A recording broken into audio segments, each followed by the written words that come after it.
जो 2 नंबर का हिंदुस्तानी हो।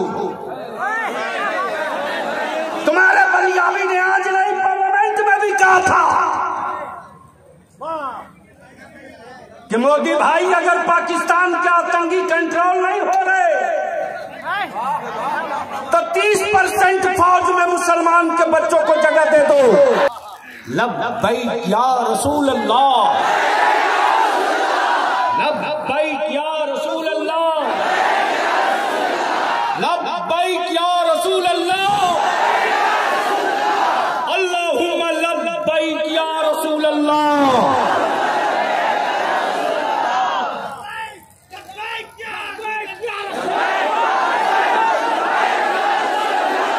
जोर से, जोर से।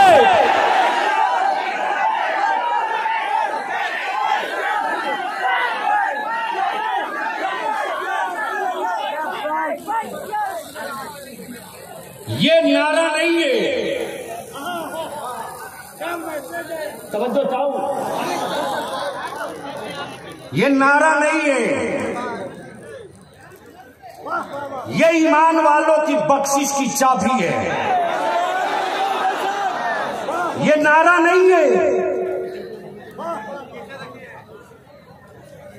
ये ईमान और कुफ्र के बीच का खत्ते इम्तियाज है।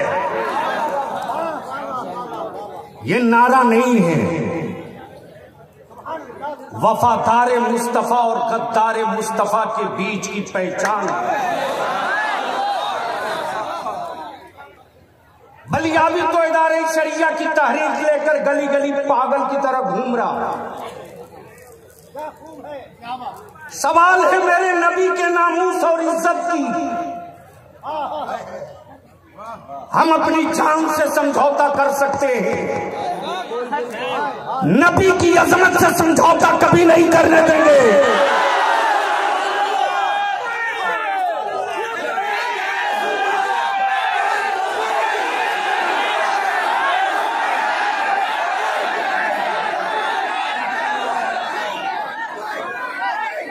आज पूरी दुनिया में रिसर्च हो रहा है। डब्ल्यू बाबू सबसे कम पढ़ा लिखा मुसलमान है। सच्चर कमीशन की रिपोर्ट कहे कि दलितों से बदतर मुसलमान है।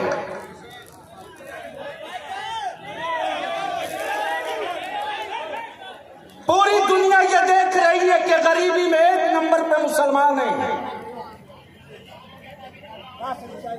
मुझे मालूम है कि अगर मेरे पास मुठिया का चावल ना होता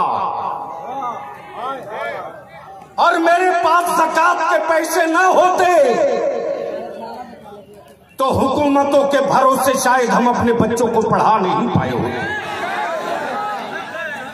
लेकिन बलियावी तो तेरा थम ठोक के पूरे भारत में कहता है, डरे वो, लेकिन गैरों ने नहीं, मुसलमान तुमने कमजोर किया। तो जाओ सुनिए, अब तक मौलाना बाद में आप वीडियो बनाना, सुनो।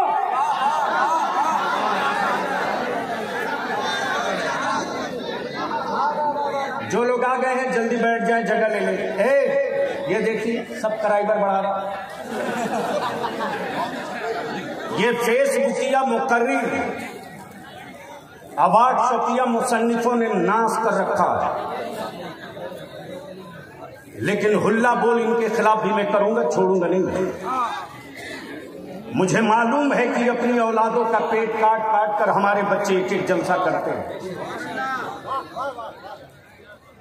मैं कह रहा था कि गैरों ने नहीं, मेरी कौम ने मुझको कमजोर किया। मेरी कौम ने कहा गए वो शोरमा, कहा गए वो तेरे हमदर्द। जब 3 तलाक पर तूफान आया था तो कोई नहीं था, लेकिन तेरे बलियावी ने इसकी फिक्र नहीं की कि ये पतली जान किससे टकरा रही है। भारत के संविधान में सबको अपने धर्म के मुताबिक जीने का, मरने का, दफन होने का, शादी का, ब्याह का राइट है। सबके लिए अलग अलग लॉ बना हुआ है, कानून। सिख लॉ भी है, जैन लॉ भी है, बुद्धिस्ट लॉ भी है, हिंदू लॉ भी है, मुस्लिम लॉ भी है। लेकिन आज तक किसी अदालत में किसी धर्म के कानून के खिलाफ कोई खंजर नहीं चलाया। लेकिन जिसे देखो वही मेरे नबी की शरीयत पे खंजर मारना। इसको रोकने का भी इंतजाम बलियाबी ने कर लिया, इदारे शरीयत ने। अब इदारे शरिया में मेरी बेटियों का मुकदमा औरंगाबाद में अब कहीं और नहीं जाएगा, इदारे शरिया के दारुल कज़ा में जाएगा।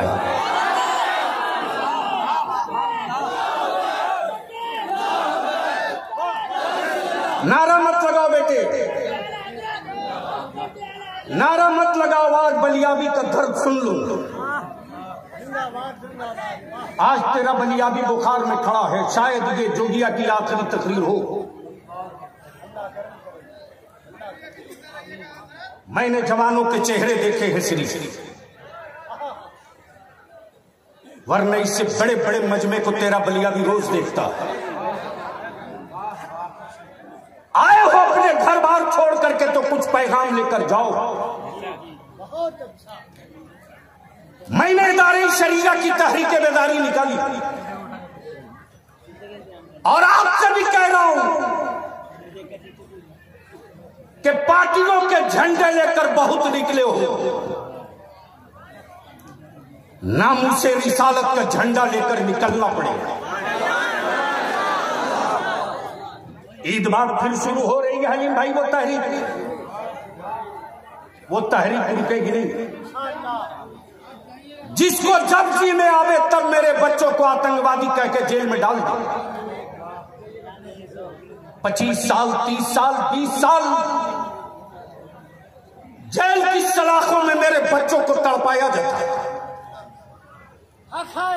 25 साल के बाद मेरे बच्चे बाइज्जत बरी होते। हलीम साहब, वो कड़वा घोट मैंने पिया है। डब्लू बाबू, इसी बिहार में एक बच्चा आत्महत्या कर लिया, उसके बाप को आतंकवादी कह के जेल में डाला गया था। और उस मुसलमान का बच्चा जिसके साथ पढ़ता था, उसका नाम महेश, सुरेश, रमेश, आदित्य, एक साथ ये सभी बच्चे बैठकर दोपहर में खाना खाते। जब टीवी स्क्रीन पर अखबारों में तस्वीर छपी तो आदित्य और महेश सुरेश कहने लगे, मैं तेरे साथ खाना नहीं खाऊंगा, तेरा बाप मेरे भारत का दुश्मन है, खाना नहीं खाऊंगा। उस बच्चे ने इस सदमे को बर्दाश्त न किया, आत्महत्या कर ली। सत्ता बदलने का तख्ता नहीं रहने देंगे। ए चुप,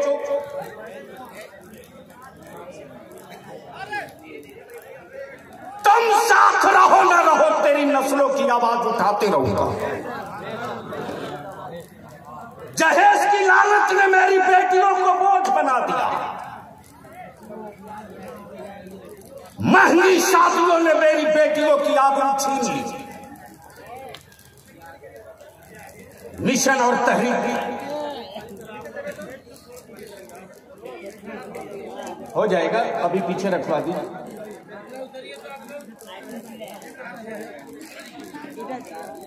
इमाम से बोलो, इस जहेज की लानत ने मुसलमानों की जमीन बेचने पर मजबूर किया कि नहीं भाई, बेटियों को बोझ किसने बनाया? हलीम साहब प्लीज।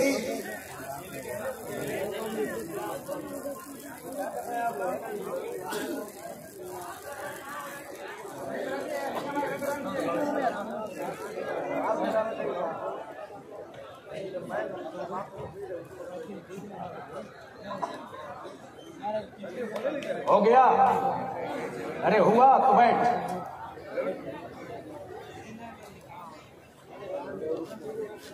सुन लो, करीब 25 दिन पहले टेलीफोन आता है रात को 2 बजे। सुन, किन हालात में बलियाबी मरता है। सुन, याद आप गवाएं। ये मौलाना नूरुद्दीन ने देखा आंखों से। शायद तेरा बलियाबी अपने घर, अपनी औलाद के लिए कभी सोचता हो। हलीम साहब, रात को फोन आता है बड़े साहब का, मेरी बेटी की बारात आई थी, खाना घट गया। यह हरामखोरों की जमात बारात में जा रही है। ये 250-300 बारात क्यों ले जा रहा तो मुझको बता। बंद करो इसको,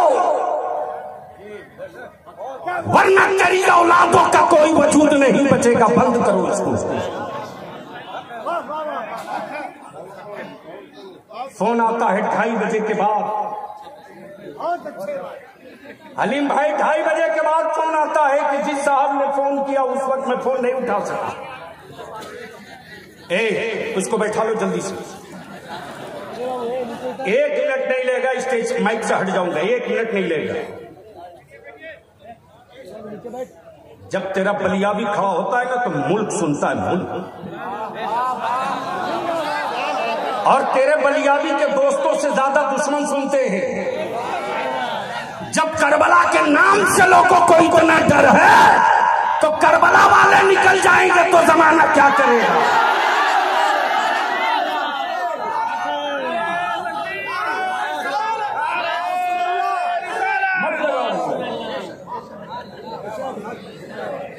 सुनो गौर से, अगर जमीर वाले हो तो सुनो। हलीम साहब 5 मिस कॉल देखा तो बैक किया। एक लड़का फोन उठा के फूट फूट कर रोने लगा। हजरत अब्बू जब फोन कर रहे थे ना, उस वक्त बारातियों का खाना घट गया था। 20 आदमी खाना ना खा सके। अब्बा इस सदमे को बर्दाश्त नहीं कर पाए, हार्ट अटैक कर गए। मैंने कहा बेटे देख के डस्टबिन में कितना खाना फेंका पड़ा। उसने बताया 20 आदमी का खाना घटा था, 100 आदमी का खाना फेंका हुआ। मैं पूछता हूं, बता इस कत्ल का मुजरिम कौन है? यह कत्ल किसके माथे पर लिखा जाएगा? हुकूमतों ने कुछ गुंडे पाल रखे हैं मेरे नबी की इज्जत पे पत्थर फेंकने के लिए। लेकिन आखिरी बात अर्ज कर दूं, ये बलियाबी का हाथ उठ रहा है, जबान बोल रही है, दिल धड़क रहा है, आंखें देख रही है। जिस्म का हर हिस्सा हो, हाथ भी हो, सर भी हो, दिल भी हो, दिमाग भी हो, सब हो, रूह न हो तो बता क्या जिस्म काम करेगा? जोर से बोलो, जोर से बोल। जिस्म काम करेगा? जिस तरह रूह के बगैर जिस्म किसी काम का नहीं, फर्ज हो, वाजिब हो, तवाफे काबा हो, सुन्नतें हो, सब हो, लेकिन दिल में नबी का एहतराम ना हो तो जिस तरह रूह के बगैर जिस्म बेकार है, उसी तरह रसूल के बगैर सारी ये बात बेकार।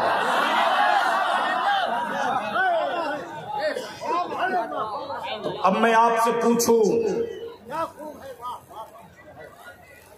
आज भी रिसर्च हो रहा है कि गरीबी में सबसे ज्यादा आगे मुसलमान हैं।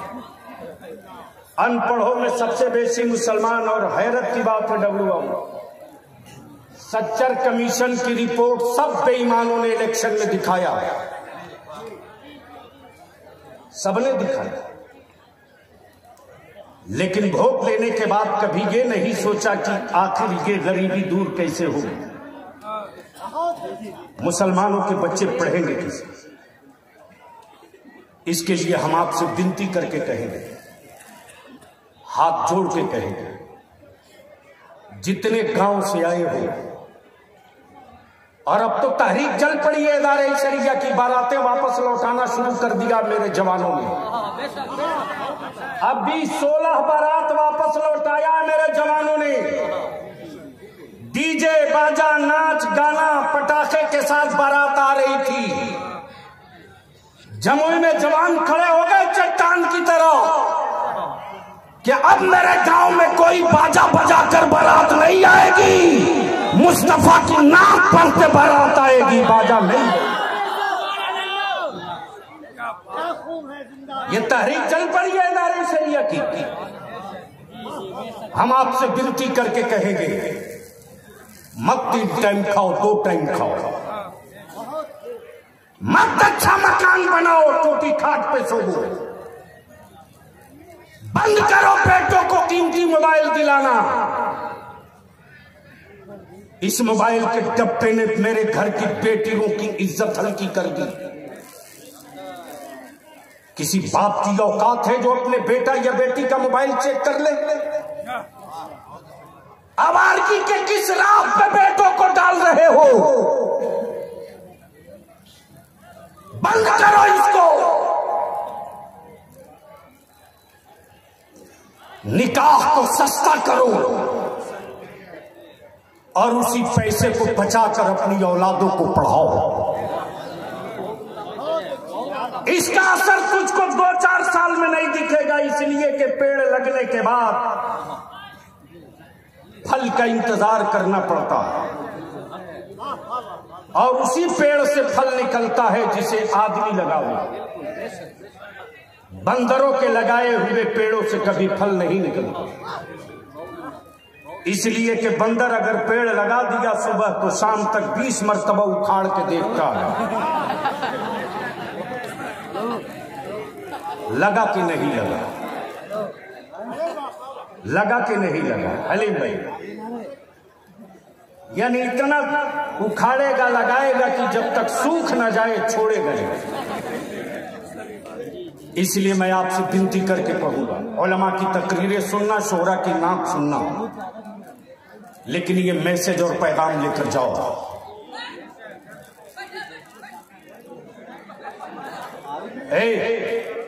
कार्ड वाले अब तक कहां थे? तुम बैठ कर सुन सकते हो तो सुनो। बोल दो सारा मजमा, लब्बैक या रसूल अल्लाह। जोर से बोल, लब्बैक या रसूल अल्लाह,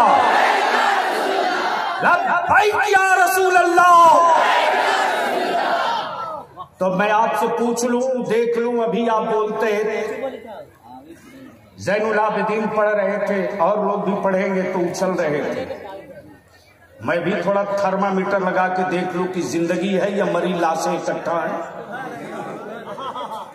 बोलो, जहेज बंद होना चाहिए कि नहीं बंद होना चाहिए?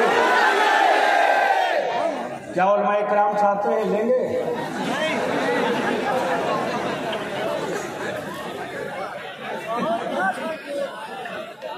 हलीम भाई, 2 हजरत की बाइक दिलवा के छिनवा चुका हूं। दिलवाया भी मैं ही हूं, छिनवाया भी मैं ही हूं। प्लीज जो जहां है वहीं रहने दो, अब मत बैठा लो, जगह नहीं। आखिरी बात सुन लो, आपने मुठिया का चावल और ज़कात से जो मदद की मदरसा जोगिया, क्या नाम है मदरसा? सिराजुल मुस्लिमीन। माफ करना, यह कड़वा सच है, पीना पड़ेगा। जब कोई रोड नहीं, कोई सड़क नहीं, कुछ नहीं, तो गया से एक फकीर आता था जिसका नाम सिराज मिल्लत था, और उस फकीर ने जोगिया ही में नहीं, नबीनगर हो, जोगिया हो, अंबा हो, कुटुंबा हो, पलामू हो, हरिहरगंज हो, गढ़वा हो, कोई गांव नहीं जो वो फकीर पैदल और बैलगाड़ी से सफर किया।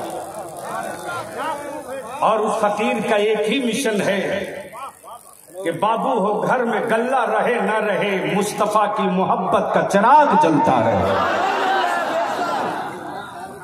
और उसी चिराग की रोशनी की ये लवे हैं, उसी चिराग की रोशनी की ये रोशनी है। तो मैं अपने जवानों से पूछता हूं, क्या चाहते हो? जहेज बंद होना चाहिए? जोर से बोलो, बंद होना चाहिए। नबी के नामूस के खिलाफ जिन पागलों को लोगों ने लगा रखा है। हलीम साहब, मेरे बच्चों को 12 बजे दिन में 1:47 से रांची में भून दिया गया। एक तो पुलिस वाले ने बुलाया, डब्लू बाबू ये कह करके कि इधर आओ। बच्चे ने वर्दी देखकर समझा कि मेरा मुहाफिज बुला रहा। उसके बाद कह रहा कि तुम घर चले जाओ। जब बच्चा जाने लगा तो पीछे से 1:47 मारी गई। तब तेरे बलियाबी ने झारखंड हुकूमत से कहा, कान खोल के सुन ले, अब तक बलियाबी कुछ नहीं बोला,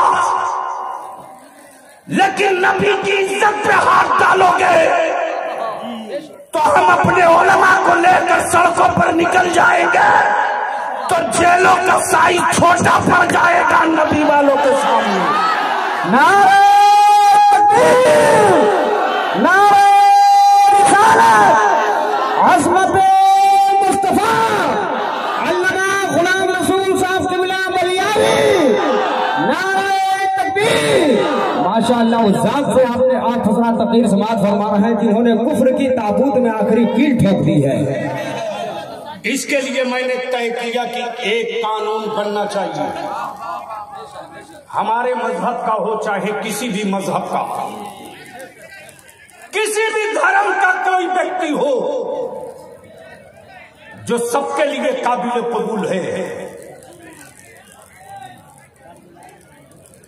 मेरे नबी के साथ साथ और मजहब के लोगों की भी, किसी के धार्मिक और मजहबी जज्बात से कोई न खेले। अगर बलियाबी भी किसी के मजहब के पेशवा की तौहीन करे तो उस पर भी देशद्रोह का मुकदमा हो। अगर डब्लू भी तौहीन करे तो इन पर भी देशद्रोह का मुकदमा हो। बोलो, ऐसा कानून बनना चाहिए कि नहीं बनना चाहिए? जोर से बोलकर बता, बनना चाहिए कि नहीं बनना चाहिए? इस कानून को बनवाने के लिए तेरे बलियाबी को आग से गुजरना पड़ेगा। मैं जानता हूं कि मेरी भोली कौम को लोग डराते बहुत हैं, डराएंगे, लेकिन ईद बाद फिर इदारे शरीयत तहरीक बेदारी का कारवां आएगा औरंगाबाद। तो बोलो, नबी के इज्जत के लिए अगर तुझको बुलाया जाए तो निकलोगे कि नहीं निकलोगे? जोर से बोल कर बता, निकलेगा कि नहीं निकलेगा? अगर जेल का सफर करना पड़े तो जेल जाएगा कि नहीं जाएगा? संघर्ष करना पड़ेगा तो करेगा कि नहीं करेगा? बात ठहरेगी नहीं, आगे बढ़ेगी। हमारे बच्चों को अब जरूरत आ गई है कि समाज में जिस तरह दलित भाइयों को विश्वास पैदा कराने के लिए दलित एक्ट बना, किसी की हिम्मत है किसी दलित भाई को कोई दबा दे, एक पन्ना लिख के दे तो पूरा खानदान घर छोड़ के भाग जाता। बोलो, सही है कि गलत है? जोर से बोलो, जोर से बोलो। लेकिन आज जो चाहे हमारे बच्चों को जिहादी कह दे, आतंकवादी कह दे, लेकिन मैं अपने भारत के उस हिंदू मुस्लिम प्रेम को, सद्भाव को सलाम करता हूं।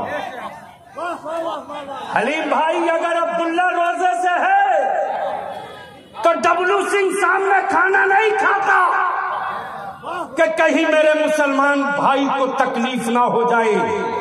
इसी का नाम भारत है, इसी का नाम भारत है। और इसी इत्तेहाद को तोड़कर सत्ता में जाने वालों की लाइन लगी है, लेकिन ये नहीं चलेगा, ये नहीं चलेगा। अभी थोड़ी देर के बाद हमारे उलमा आएंगे। मैं जानता हूं मुखिया जी आप ही है ना, मदरसे की इमारत नहीं बन पाई, गलत इसी बात पर, इसलिए कि जलसों के सैलाब से हम नस्लों का मुस्तकबिल नहीं बदल सकते, लेकिन कलम की नोक से हम नस्लों का मुस्तकबिल भी बदल सकते हैं, मुल्क को भी आगे बढ़ा सकते हैं। इसलिए आप हजरात की मेहनत और मशक्कत से, आप हजरात के जज्बे जुनून और जज्बे सादिक को सलाम। दस्तारबंदी भी होनी, उलमा के मुक़द्दस हाथों से दस्तारबंदी भी होगी। आपका बलियाबी बुखार में सिर्फ इसलिए खड़ा हो गया, अगर आज जुगिया नहीं होता तो दुनिया की कोई ताकत बलियाबी को पटना से बाहर नहीं ले जाती। और बलियाबी दब के या डर के किसी के सामने नहीं बात करेगा, इसलिए कि बलियाबी ने अपनी तकरीरों का सौदा नहीं किया। कोई माई का लाल नहीं कह सकता कि बलियाबी ने नजराना तय किया। तो जिस जज्बे के साथ बलियाबी दीन और मसलक का काम करता है, मुल्क और मुल्क में अमन की बात करता है, उसी तरह से खुलूस के साथ मोहब्बत भी ढूंढता है। अब आखिरी बात मैं पूछ लूं, अगर बलियाबी तेरी नस्लों के मुस्तकबिल के लिए आवाज दे तो साथ दोगे कि साथ छोड़कर भागोगे? जो कुर्सी पर बैठे हैं वो भी, जो नीचे हैं वो भी, जो खड़े हैं वो भी, हाथ उठा करके बुलंद आवाज से जवाब देकर मुझको भरोसा दिला, तेरी नस्लों के मुस्तकबिल की जंग लड़े बलियाबी, तो साथ दोगे कि साथ छोड़ोगे? साथ दोगे कि साथ छोड़ोगे? अगर कोई बड़ा फैसला ले लूं तो फैसला मानोगे कि इनकार करोगे? इसी उम्मीद के साथ, चूंकि बुखार पड़ने लगा है, बस यहीं पर मैं आपसे गुजारिश करूंगा कि हमारे मुअज़्ज़ज़ मेहमानों को सुनिए, शाइस्तगी से सुनिए, इस रंग में सुनिए कि आपकी आंखें डूबी हो आंसुओं में और आप पर एक कैफियत तारी हो और पढ़ने वालों को एहसास हो कि मैं मुस्तफा की नात पढ़ रहा हूं। हम किसी को खुश करने के लिए नहीं पढ़ रहा हूं, अपने नबी को मनाने के लिए पढ़ रहा हूं। अल्लाह ताला अमल खैर की तौफीक दे। खुदा हाफिज। सलाम अलैकुम।